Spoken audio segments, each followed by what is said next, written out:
Tile floor heat.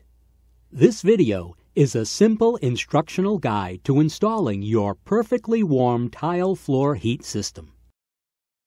Perfectly warm tile floor heating is one of the easiest radiant heating systems to install, which brings gentle and controlled warmth to your tile or stone flooring surface.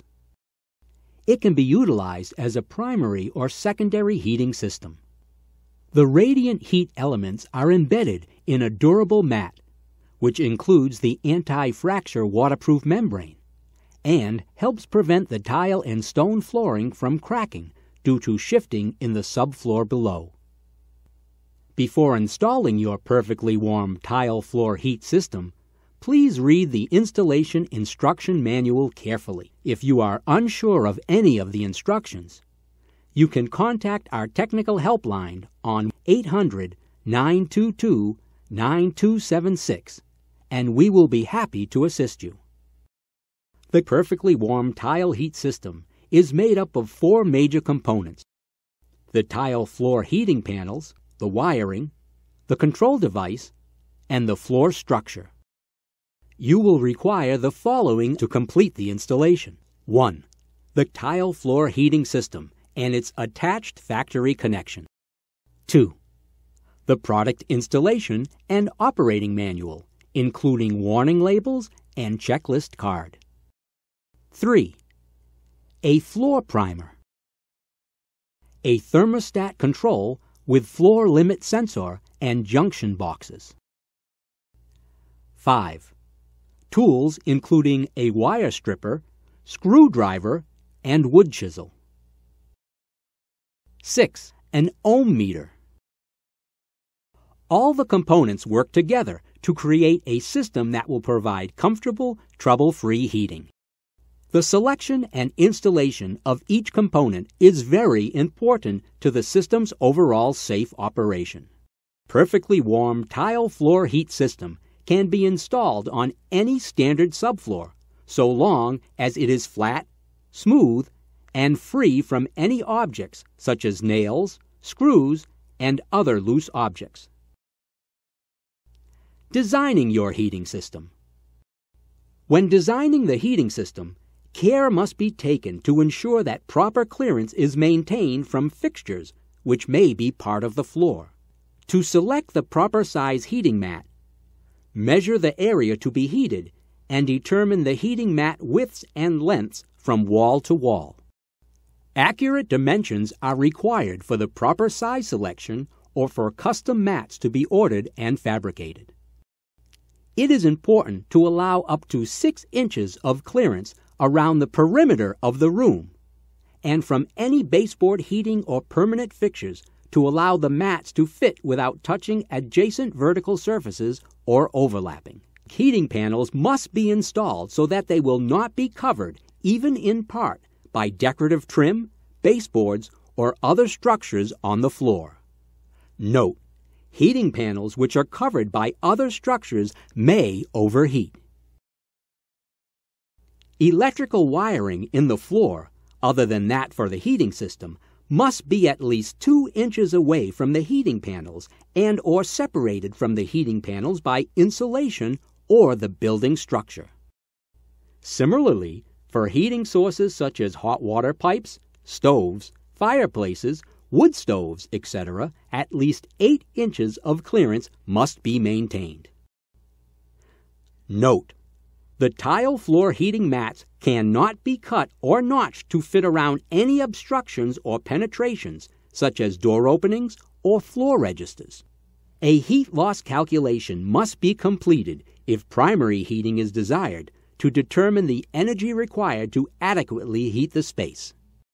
It is good practice to plan your installation using a sketch, marking your layout pattern and planning the positions for floor sensor, electrical mains connection, and thermostat. Use the sketch within the installation manual as a guide. Note that the thermostat should be located on an interior wall where it will not be subjected to direct sunlight, and that the length of the non-heating leads is taken into account. Please ensure that non-heating leads will not cross over any heating elements. Before work can proceed, all electrical wiring that will not be accessible after installation of the heating system must be completed. This may require coordination with the electrical contractor. Preparing the floor. Make sure you sweep clear the floor of all debris, nails, etc., so the floor is smooth, clean, and dry. Roll or brush on a coat of primer according to manufacturer's instructions on the container and allow to dry for a minimum of 30 minutes. Note: application of the primer is a requirement of the warranty. Alternative primer will negate the warranty. Installing the tile floor heat mat.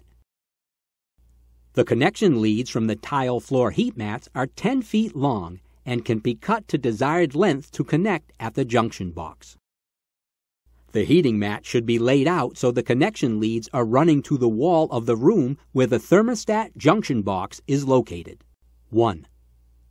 With the release liner still on, position the mat into place, making sure the leads are within reach of the junction box and that there are no floor obstructions. 2.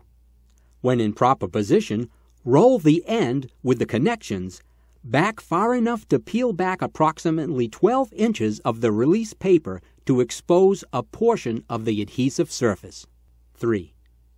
Press this exposed section of the mat onto the primed surface and then roll the other end back to the point where the release paper was removed.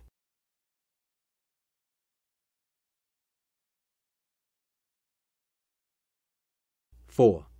Slowly pull the release liner off and hand smooth the mat into position as it unrolls to achieve a positive bond while avoiding trapping air bubbles. 5. For adjacent mats, follow the same procedure, starting with alignment of side-by-side mats in a butt joint fashion.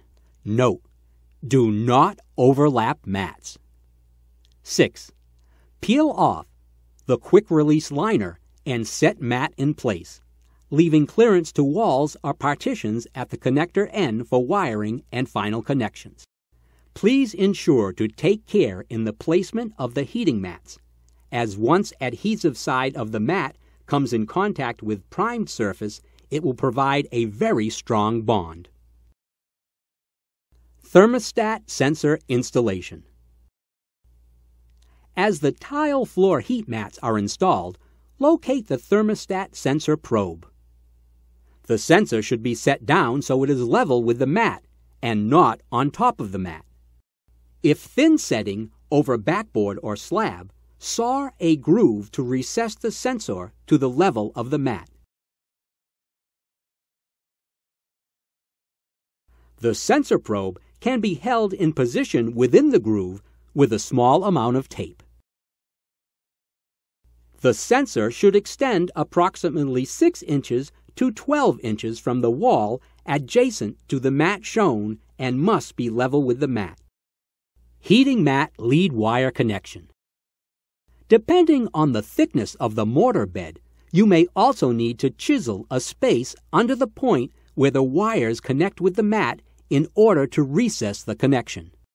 Now, depending upon your wire lead installation, run the lead wires from the individual mats along the base of the wall and up to the junction box. Provide a visual check to look for any signs of damage to the mat or connection leads that may have occurred during installation. If damage is found or replacement assistance is required, contact 1-800-922-9276. Inspection, testing, and completion. A visual and electrical check must be performed on the heating mats prior to activation. Visual inspection. If any portions of a mat appear damaged, replace the entire mat. Electrical test. In order to detect any open circuits, use a digital ohm meter and conduct a resistance check across the supply leads of each mat. Record the resistance readings and use the resistance chart in the operating manual to determine the acceptable readings. Testing for heating. Note: ensure that the breaker that will supply power to the heating mats has been turned off before making electrical connections. 1. According to the manufacturer's instructions, install the control device and connect it to the electrical panel box. 2. Wire the heating mat to the junction box and wire the junction box to the thermostat. 3. Apply caution stickers provided with mats in appropriate locations. 4. Turn on the breaker and adjust the thermostat so that it is calling for heat. 5. After the system has been on for several minutes, run your hand over the heating mats to ensure that they are warm. The system should now operate as designed. Note: do not turn on the mat for 28 days, allowing the thinset and grout to mature. Note: all electrical connections should be performed by a licensed electrician. Documentation. The checklist and system registration card records vital information about the installation you have just made. Fill out all requested information. Return the bottom copy to register the installation. The other 2 copies are for the homeowner and the installing contractor, respectively. The operating manual must be attached to the service panel so that it is easily accessible to the homeowner and any repair technicians. The installation is now ready to receive the final floor covering. Now complete the installation. We recommend working with professional flooring installers to make sure proper materials are used and proper installation techniques are followed. Use a digital ohm meter to check the resistance of the mat and sensor before, during, and after the installation of any floor coverings. Record the readings in the heating system checklist and warranty registration form. Note: this training video should only serve as a guide and should never replace the existing installation manual, which must be comprehensively read before starting the installation process. For additional information, please visit